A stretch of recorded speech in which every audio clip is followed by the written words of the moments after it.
Assalamualaikum Ustadz. Waalaikumsalam warahmatullahi wabarakatuh. Ini Ustadz, saya suka melihat orang gampang panik gitu Ustadz.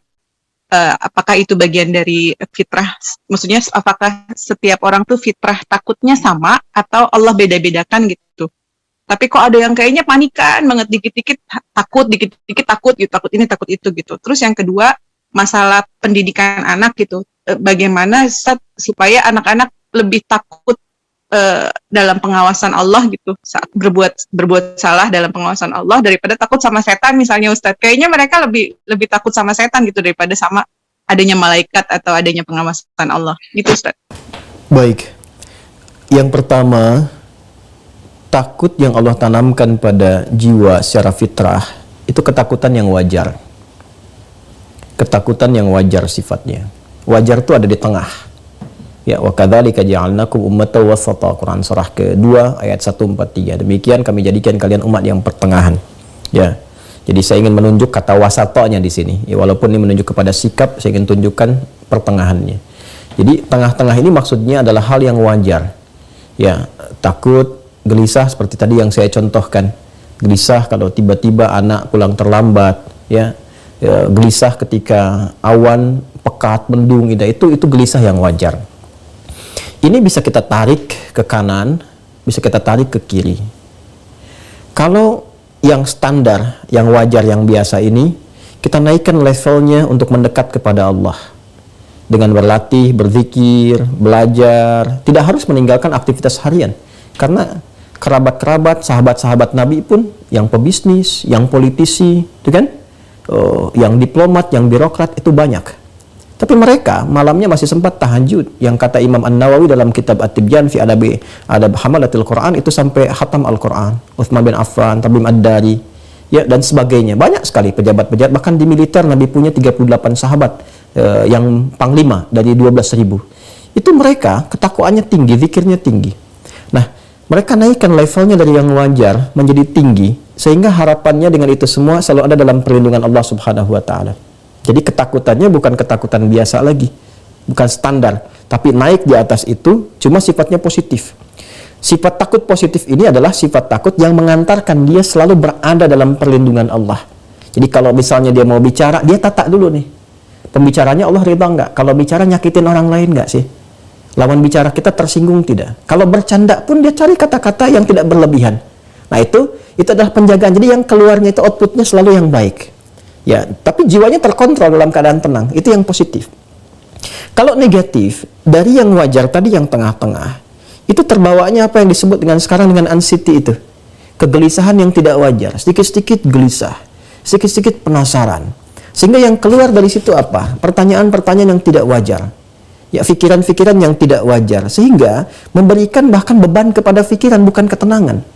Karena normalnya kalau dia menjadi khasyah yang positif atau khauf yang netral, itu pikiran nggak terbebani.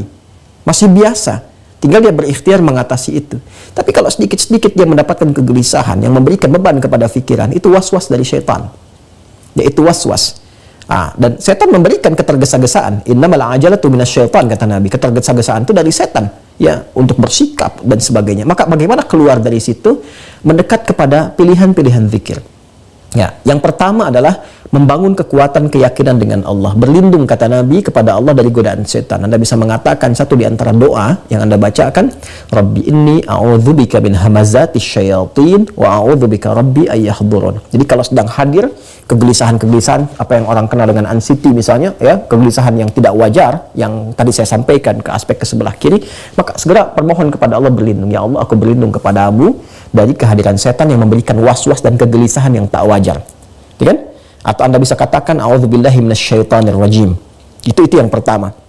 Yang kedua, Anda bisa isi dengan pilihan zikir yang tadi saya sampaikan, ya, bisa dengan Al-Qur'an. Berwudu, buka mushaf, menghadap kiblat, baca Quran. Itu untuk melatih. Ya, sehingga lekat dengan Quran, lekat dengan Quran, lekat dengan Quran. Minimal Anda berusaha untuk membaca dan membaca. Ya, ada lagi misalnya ada yang dilakukan dengan sholat, ya. Ambil wudu, salat 2 rakaat, ya, salatnya salat wudu misalnya bisa setelah wudu salat atau sesuai dengan waktunya, ya, atau hal tertentu yang Anda bisa inginkan, boleh. Ya, Anda kemudian salat di situ minta ketenangan kepada Allah, boleh. Ya. Ada lagi misalnya Anda cukup mengatakan zikir-zikir yang agung, La ilaha illa anta subhanaka inni kuntu minadh dhalimin, ya. Atau saya ajarkan doa ini untuk menenangkan hati. Ini doanya tersambung secara makfurat, ya. Allahumma ati nafsi taqwaha wa zakkiha anta khairu man zakkaha anta waliyuha wa maulaha. Ini doa yang sering saya biasakan baca, minta ketenangan, ya, ketentraman, ya. Saya ulangi ya. Allahumma ati nafsi taqwaha.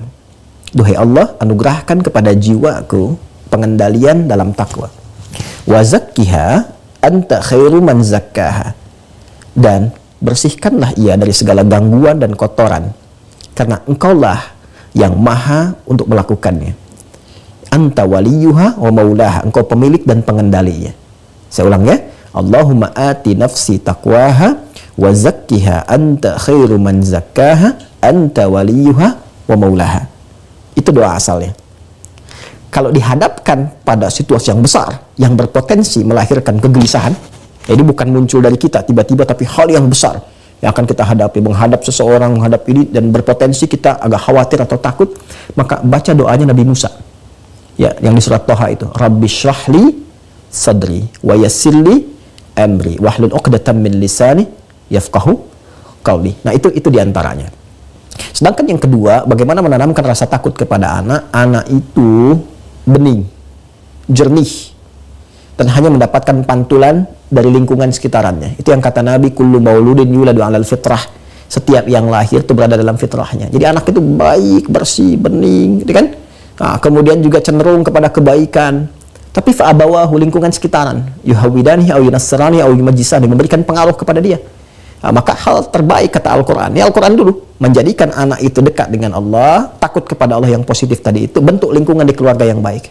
Orang tuanya dulu praktekkan, ya, sholat berjamaah sama-sama, ayah jadi imam, ibu ada di situ, anak melihat, mencontoh, ngaji Quran, ngaji dulu bareng-bareng. Jadi kalau orang tuanya minta, tapi orang tuanya nggak pernah ngaji, anak akan melihat. Itu yang dimaksudkan. Jadi lingkungan ditata, soleh dulu. Itu spirit Quran surah ke-3 Ali Imran ayat 35 sampai 37. Jadi Imran dengan Hannah itu diberi contoh oleh Allah lewat Imran dan Hannah. Jadi bukan Nabi, bukan Rasul, supaya kita nggak ngeles. Ya, ini kan Nabi, ini kan Rasul. Allah kasih yang bukan Nabi, bukan Rasul. Ya, Imran dengan Hannah kompak menyiapkan diri bahkan dari sejak mengandung Hannah. Ya, cuma kadar Allah nanti Imran meninggal kan. Imran meninggal duluan, ya Hannah melahirkan Maryam. Tapi amanahnya dijaga. Begitu kemudian Maria lahir, apa yang terjadi? Yang terjadi indahnya adalah disiapkan seperti amanah sebelumnya.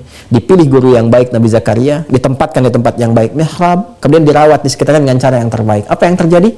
Jawabannya fataqabbalaha rabbuha biqabulin hasanin wa ambataha nabatan hasana. Selanjutnya, ketika orang tua benar-benar berikhtiar seperti tadi yang disampaikan, harta berikan yang halal, doa minta kepada Allah, ayat 36 yang berdoa, doa minta kepada Allah Subhanahu wa taala, berikan harta yang halal, bangun lingkungan yang kondusif, cari guru yang baik. Biarkan selanjutnya kata Allah, saya yang menjaga anak itu berada dalam penjagaan yang terbaik.